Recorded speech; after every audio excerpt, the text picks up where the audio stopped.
What is up, guys? Welcome back to another book review. I know it's been a super long time since I've done one of these, but that is because I've been reading Atlas Shrugged by Ayn Rand, and as you can see, it's not a small book. It's not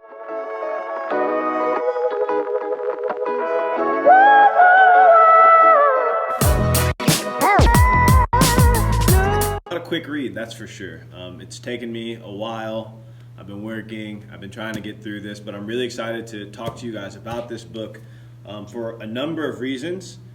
Primarily because I am working on a paper as it relates to Ayn Rand's Atlas Shrugged and the Fountainhead, which I also made a video about before, and I'm tying all these things into Bitcoin and why I believe Ayn Rand would have been a Bitcoiner. And so, yeah, I'm really excited to talk about this book. We're not going to be talking about Bitcoin in this book. We're only going to be talking about Ayn Rand and the Fountainhead. I mean, not the Fountainhead, Atlas Shrugged. And this book was originally titled The Strike. And the reason for this is that Rand was trying to follow up the Fountainhead with a book depicting what would happen if the prime movers, as she calls them, were to go on strike. So Rand has this picture of reality in which there are two types of people. There are the prime movers and there are the second-handers. The prime movers, and don't judge me for this, this is simply what Rand, I think, would say. The prime movers would be people like Jeff Bezos, people like Elon Musk, people like Richard Branson, right? Brunson, I don't know, the Virgin Mobile guy. Those are the prime movers, the people who create things, the people who build things. And the second-handers, I think she would say Alejandro Ocasio-Cortez is a second-hander. That's just the best example I could think of. And so basically people who believe in redistribution, people who believe in taking from one group of people and giving to the other, people who, I guess probably a lot of professors at universities as well, she would consider to be second-handers, this sort of idea of mysticism. And I'm not going to, in this video, I'm not going to get into kind of like, this is not a summary of the book. I'm not going to talk about the plot. I'm getting into the philosophy of the book, right? I'm going to talk about Rand's philosophy of objectivism. And I want to start by, in the beginning of the book, this is the centennial edition, right? And it's really interesting because this book is over 100 years long, but it's like it couldn't be more relevant than it is today, in my opinion. Some of the main characters of this book are Hank Rearden, Francisco d'Anconia, Dagny Taggart, Jim Taggart, right? So these people are, well, maybe not obviously, but another person named John Galt. So Hank Rearden, he owns a metal company, very much like a Elon Musk type of guy, if you will. Jim Taggart and Dagny Taggart are heirs to a railroad company, and Francisco d'Anconia is heir to a copper company. And Hank, in my opinion, is like the coolest character in the book. He's just a badass. Like he's the guy who like gets stuff done. He puts his mind to something. He is what Rand would call a creator, right? And she says, it is proper, so this is the beginning of the book, and before, this is actually from her notes, right? So this is from her diary of notes when she was like kind of plotting out the book. And I think that this kind of gets at who Hank Rearden is. And I'll just read. It is proper for a creator to have an unlimited confidence in himself and his ability, to feel certain that he can get anything he wishes out of life. He can accomplish anything he decides to accomplish, and that it's up to him to do it. He feels it because he is a man of reason. It is true that the Creator can accomplish anything he wishes if he functions according to the nature of man, the universe in his own proper morality. That is, if he does not place his wish primarily within others and does not attempt or desire anything that is of a collective nature, anything that concerns others primarily or requires primarily the exercise of the will of others. So you could see it's very self-interested, the Creator is, and he's someone who kind of bends the world to his own will. And Rand is, we're going to pick up the book in a sec, Rand is noted for her philosophy of Objectivism, right? And Objectivism has 4 pillars to it. I like to talk about it kind of like in a triangle-esque type of fashion, right? So you have, here at the base of the triangle, you have metaphysics and epistemology. And metaphysics is basically, in philosophy, metaphysics is the exploration of anything to do with identity, time, space, reality, just sort of like nebulous concepts. Her metaphysical belief is that of objective reality, right? So anything that is tangible, anything that is real, right? That is her metaphysical belief. Her epistemological belief is that of reason, and there's a good quote. I'm just going to read it from the book. Your mind is your only judge of truth, and if others dissent from your verdict, reality is the court of final appeal, right? So she really believes that man's reason is the ultimate decider of what they ought to do and of how they ought to behave and of what is real. And there's a really interesting quote we're going to get in later, how she pits reason against religion, and I'm going to get into that sort of later in the video. So above those 2, right, that's the base of the triangle, is you have ethics, and her ethics is based on self-interest, right? So she sees men as traitors amongst each other, and that men ought to respect the liberty and life and property of other men, and that they can enter into agreement and trade with other men, and that men are best to deal with each other as traitors, right? And so right up that kind of leads into her political belief, which is that of capitalism, right? Like she thinks that men are self-interested beings who should deal with each other as traitors, that it makes sense that capitalism and free markets would be kind of the political construct that would best fit that ethic. And I'm going to spend the rest of this video talking about, so man, like I just highly encourage this book really for anyone. I've talked about in previous videos, like one day I hope to start a school, like a junior high / high school for minorities. And this book is going to be in the senior like philosophy class, or maybe a senior business class, or I don't know. It's going to be part of the senior curriculum though. Because it's just so deep and so rich, and like I could read this book probably 100 times and learn something new. What really amazes me about Rand is her mastery of not only like history and philosophy, which is what she studied at university, but she had her emotional quotient, her emotional intelligence was just really high, and it becomes clear in her ability to depict things that happen in everyday life in a way that is like, I don't know how to say, just like you read it and you're like, wow, I've always thought that, but I've never been able to say it, right? And one of the great examples to me personally, we'll talk about a little bit later, but I'm going to go ahead and actually, I meant to read this talking about her philosophy with what she says in the about the author, right? For this is Rand's words. My philosophy, in essence, is the concept of man as a heroic being, with his own happiness as the moral purpose of his life, with productive achievement as his noblest activity, and reason as his only absolute. So that's her philosophy in a nutshell. And we're going to get into some text from the book. I'm not going to get into the plot. I'll do my best to kind of like give like sort of a general understanding of what's being said at this time, right? So this excerpt comes on page 454 from the Centennial Edition, and it is, I think it's either the second or first time that Hank Rearden and Francisco d'Anconia like get together. Francisco is like this playboy, right? He inherited a lot of wealth. He lives this like outlandish lifestyle, and Hank Rearden is a guy who like kind of came from the mud, like really built himself up. And so he had this image of Francisco, and he didn't really like Francisco, but then like throughout the book they kind of like get to become friends. And so this is Francisco talking to Hank. He says, all your life you have heard yourself denounced not for your faults but for your greatest virtues. You have been hated not for your mistakes but for your achievements. You have been scorned for all those qualities of character which are your highest pride. You have been called selfish for the courage of acting on your own judgment and bearing sole responsibility for your own life. You have been called arrogant for your independent mind. You have been called cruel for your unyielding integrity. You have been called antisocial for your vision that made you venture upon undiscovered roads. You have been called ruthless for your strength and self-discipline of your drive to your purpose. You have been called greedy for your magnificence of your power to create wealth.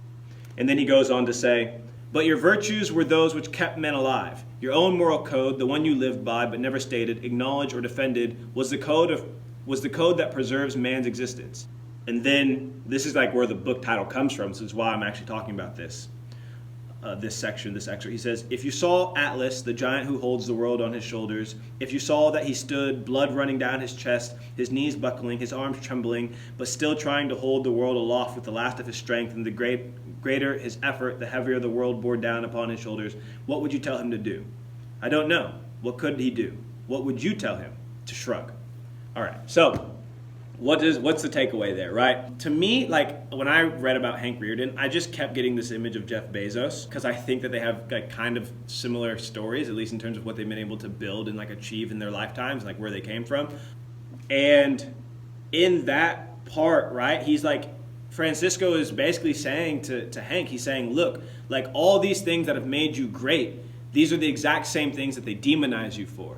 And there's a lot of like demonization of Bezos in the media today, even other like entrepreneurs like Mark Zuckerberg, right? Like it's like we as society we end up loving them while they're on the come up, but then they get so big, they get to a point where like we disdain them, right? And we use like the collective bargaining and like we use politics and we use these things to bring these giants of industry down. And I really, like, when Bezos started off, like, selling books online, like, everyone thought he was crazy, right? But, like, he was someone who was independent-minded. He was someone who, like, had all those traits that I just quoted. And now he gets demonized for some of his company and such. Moving on, and I just talk about, that's just, like, I think that, like, I try to, like, make these things tangible, right? I try to, like, ground what's happening in the book in the abstract into something like people can like really kind of understand. So that's why I used him as an example. Now we're moving on to page 480. So this part is another kind of long excerpt, but Hank Rearden goes on trial, right? Because he builds this new metal alloy that's like the best metal in the world, right? It can do all these, it's super metal. And the state tries to nationalize his metal, right? And so this gets really to the capitalist part so this gets to the politics and ethics of Rand, right? So the capitalist and self-interest. And this is kind of a back and forth between Rearden and the judge. So Hank Rearden says, yes, of course, all I want is the freedom to make money. Do you know what that freedom implies? Then the judge says, surely, Mr. Rearden, you wouldn't want your attitude to be misunderstood. You wouldn't want to give support to the widespread impression that you are a man devoid of social conscience, who feels no concern for the welfare of his fellows, and who works for nothing but his own profit. Hank says, I work for nothing but my own profit. I earn it. There is a gasp within the indignation. Go on. He says, no, I don't want my attitude, this is Hank speaking, I don't want my attitude to be misunderstood. I shall be glad to state it for the record. I am in full agreement with the facts, everything said about me in the newspaper. With the facts, but not with the evaluation.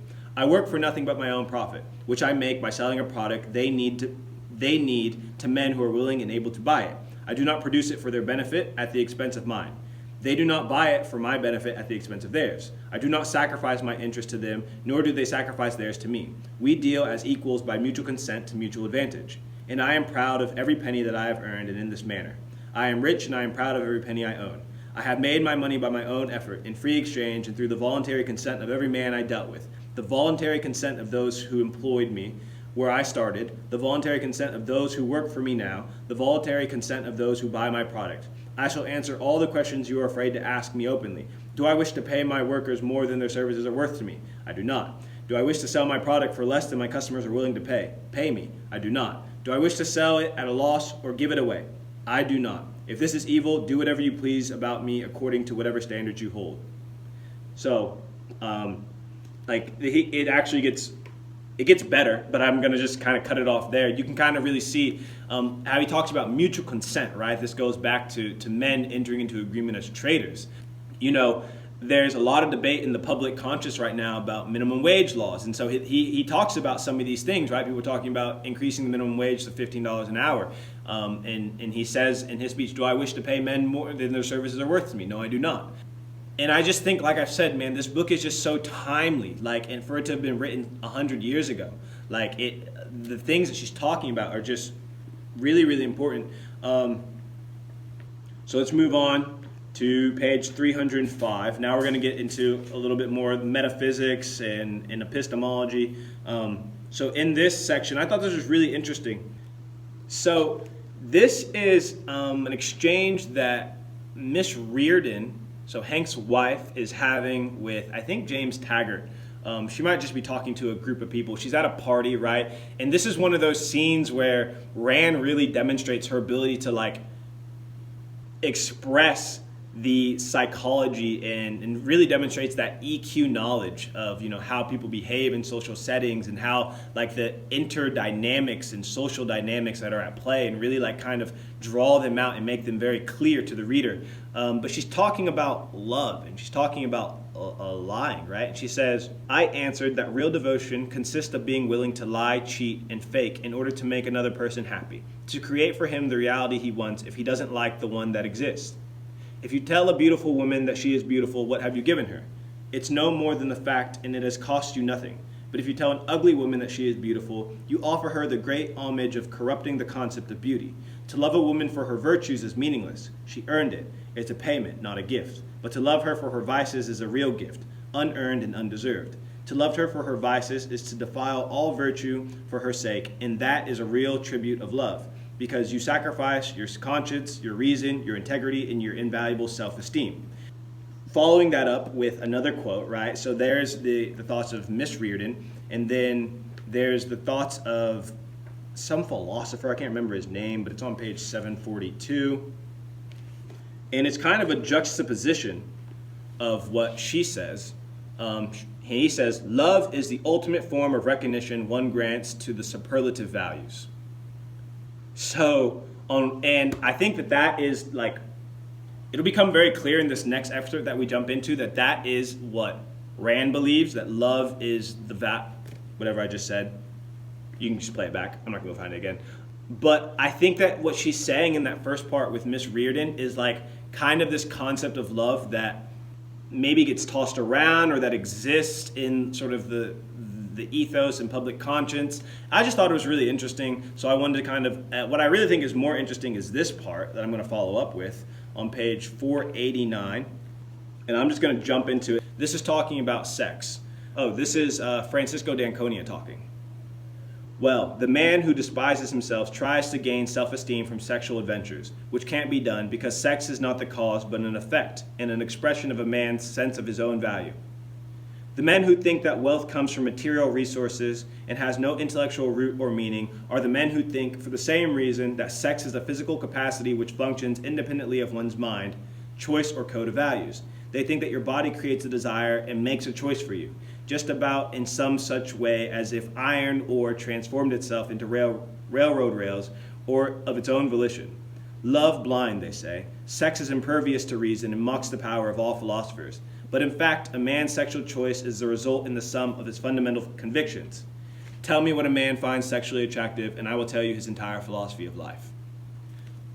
And there's much more. She like that excerpt goes on as well, but I'm just going to cut it off there because this video is getting really long. How long has it been? Yeah, it's getting really long. Man, that's powerful stuff. Like, especially we live in like this like sexual liberation kind of era, and basically it's a rejection of that. This is like a total rejection of that. And what she's saying is that like sex is not just something that's like, although she goes on to say like it is extremely animalistic, right? Like, but it is also something that is an expression of yourself and of your own value. And you know, like, yeah, I'm not gonna really try and get into it. I'll let you like kind of be able to come to your own conclusions about what she's saying there. Again, that's on page 489.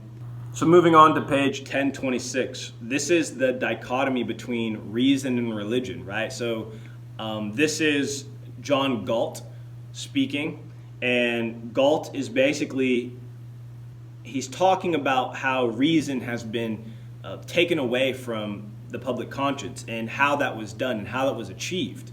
And he says, what are the evils man acquired when he fell from the state they considered perfection? Talking about the creation myth in the book of Genesis. Their myth declares that he ate the fruit of the tree of knowledge. He He acquired a mind and became a rational being. It was the knowledge of good and evil. He became a moral being. He was sentenced to earn his bread for his labor. He became a productive being. He was sentenced to experience desire. He acquired the capacity of sexual enjoyment. The evils for which they damn him are reason, morality, creativeness, joy, all the cardinal values of his existence. It is not his vices that their myth of man's fall is designed to explain and condemn. It is not his errors that they hold as his guilt, but the essence of his nature as man. Whatever he was, the root in the Garden of Eden, who existed without mind, without values, without labor, without love, he is not a man. Rand was an atheist, clearly, and so I just thought that this how she pits religion against reason, I thought was very interesting, also very timely. And this last quote I'm going to get into, then I'm going to end this video, comes on page 798. This is John Galt talking to Dagny Taggart. Did it ever occur to you, Miss Taggart, that there is no conflict of interest among men, neither in business, nor in trade, nor in their most personal desires, if they omit the irrational from their view of the possible and the destruction from their view of the practical? There is no conflict and no call for sacrifice, and no man is a threat to the aims of another. If men understand that reality is an absolute not to be faked, that lies do not work, that the unearned cannot be had, that the undeserved cannot be given, that the destruction of value which is will not bring value to that which isn't, the businessman who wishes to gain a market by throttling a superior competitor, the worker who wants to share of his employer's wealth, the artist who envies a rival's higher talent, they're all wishing facts out of existence, and destruction in the only means of their wish. If they pursue it, they will not achieve a market, a fortune, or an immortal fame. They will merely destroy production, employment, and art. A wish for the irrational is not to be achieved, whether the sacrificial victims are willing or not. The men will not cease to desire the impossible and will not lose their longing to destroy, so long as destruction and self-sacrifices are preached to them as the practical means of achieving the happiness of the recipients. I'm going to end it there because I think that really codifies sort of this idea of the virtue of self-interest, right? And what Rand gets at in her philosophy is that maybe the game of life isn't zero sum, right? And if we can rid ourselves of untruths and of the evil of mystic reasoning is what I'll call it here in this video, that maybe there is a better future. And I look forward to sharing with you guys my writings about Rand's work. Please let me know what you guys think about this book. I highly encourage all of you guys to read it. This is a 6 out of 5 stars for me. It's going down. Right now, it's probably my favorite book of all time. And look forward for more book reviews. Look forward to hearing from you guys. See you in the comments. Peace.